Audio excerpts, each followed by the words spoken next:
Hey foodies, wagwan. Let's make some Jamaican sweet potato pudding.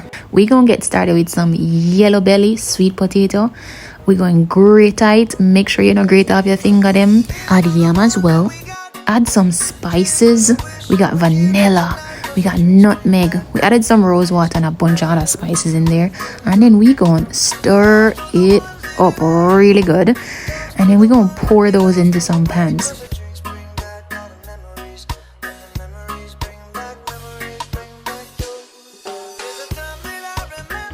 There is the end result.